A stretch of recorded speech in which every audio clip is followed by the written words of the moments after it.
Hey, good morning, everybody. Welcome back to One Seed, One World. If you haven't already, please subscribe to our channel. Today I want to talk a little bit about some information for beginning gardeners and maybe some good plants that will be worthwhile for you to try out growing if it's your first go around. Things that might be a little bit easier or give you the best chance of success if you're first starting out. Now, in this, some of these plants, it will depend on how much growing room you have, but I'm going to try to cover some things and give you different options. So, number one, when you are a beginning gardener, of course, I would recommend that the first thing that you, when deciding on what plants you're going to grow, is it something that you are going to eat?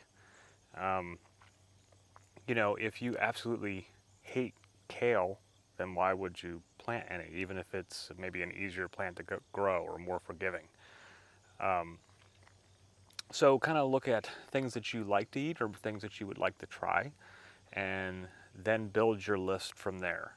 And then the next thing that you would want to look at is, how much room do you have? If you're trying to grow something in an apartment, like on a balcony or something like that, or have a very small area in your backyard, then something like a tromboncino squash or pumpkins or something like that, or even watermelons, might not be your best choice because they need a lot of room. I mean, some of those, big squashes or watermelons, cantaloupes, that kind of thing, you might run into vines that are 30 feet long. And if you're just growing on a small balcony, it might not always be the best option. So what you want to eat, then how much room do you have to grow? But here's some basics. Number one, tomatoes.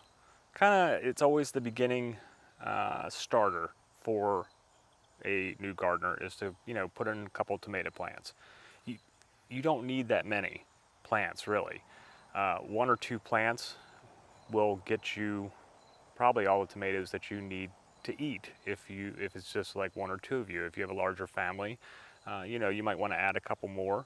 If you want to do canning, then add even a few more if you want to preserve some for later. It depends on how much you want to get into.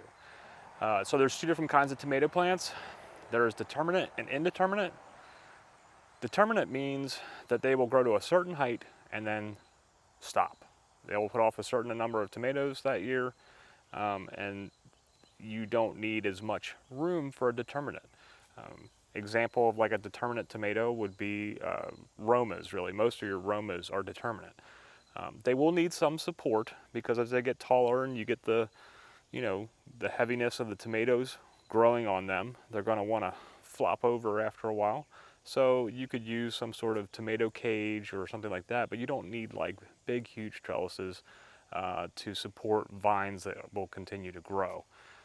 So if you have a smaller space for tomatoes or want to grow something, say like in a 5-gallon bucket or a large pot, then something that like along the lines of a Roma tomato would, maybe be better suited for that. And there's other varieties of determinates as well. Rome is just one that came to my head right off the bat. But you can look up and find different determinate varieties.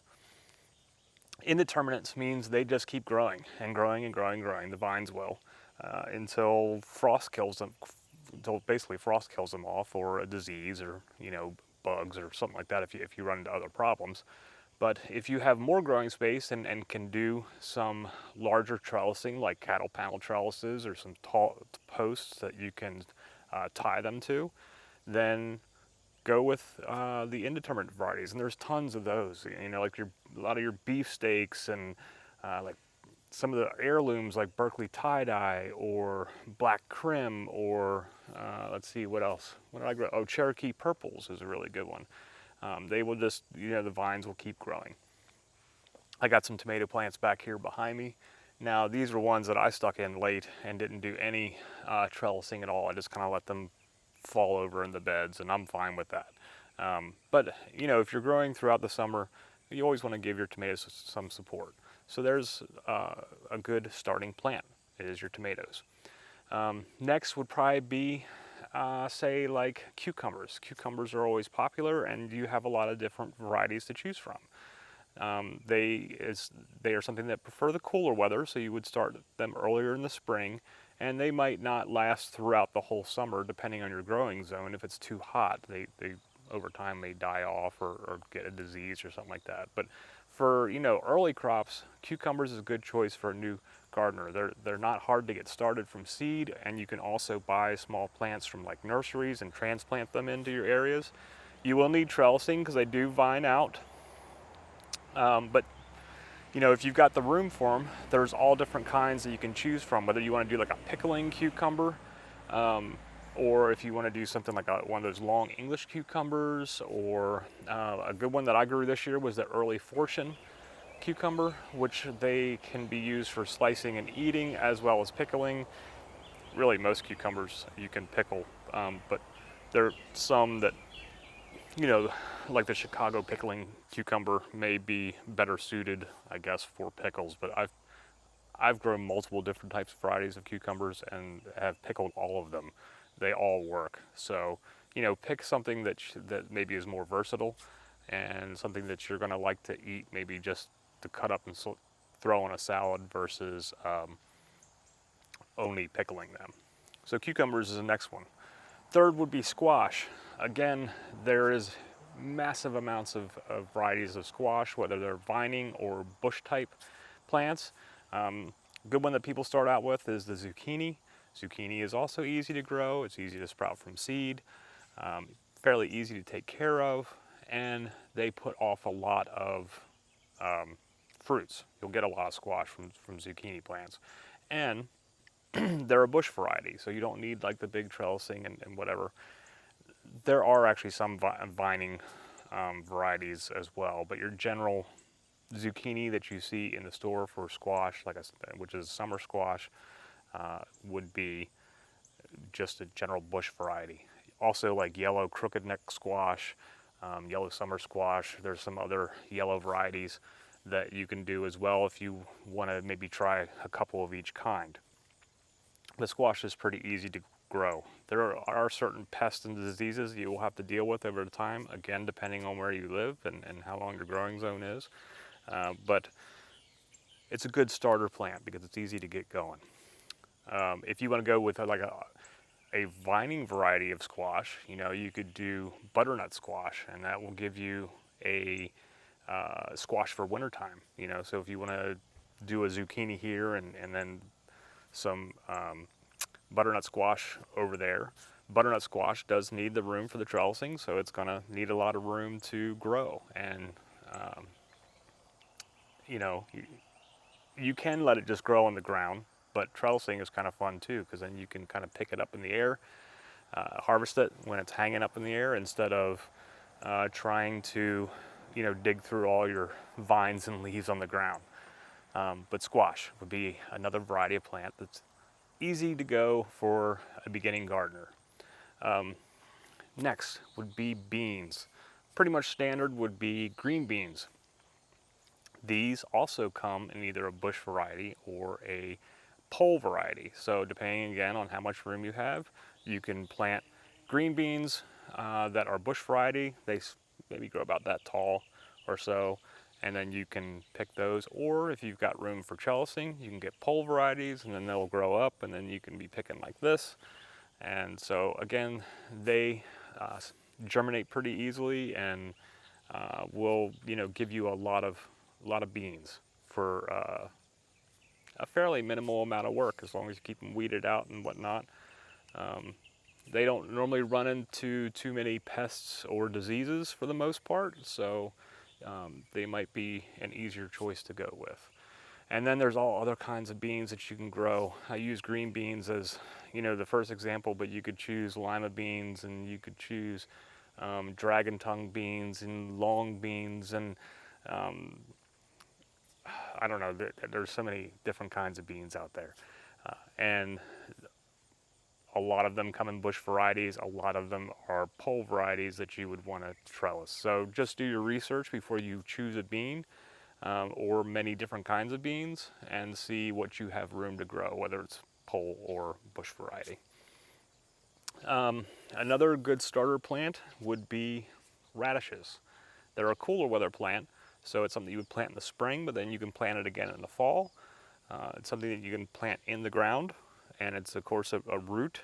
And I would recommend starting out something with just your general like red globe varieties instead of trying some of the other longer ones like the Szechuan or the French breakfast radish is kind of a spicier one, but they have longer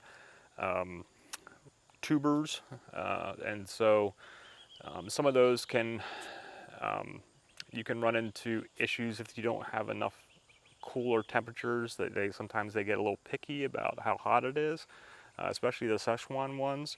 But the red, just the general red round globe radish, is great for multiple types of growing zones, and it isn't that hard to grow. So, and they don't take up much space, and they're ready in like 30 days. And so you can pull the first batch and then put in a new batch, and you can kind of succession plant those throughout the year. And so that way, you know, if your first one fails for whatever reason, you can try again like a month and a half later. So, radishes. Next one to try is lettuces. Lettuces, or any type of leafy green like kale, lettuce, Swiss chard. A lot of those, you know, they are very easy to plant. They don't take a whole lot of room. You can do those both in pots or raised beds or directly in the ground. Pests and diseases are fairly low. I actually have more problems with rabbits eating my leafy greens than I've ever had with any other type of disease or pest.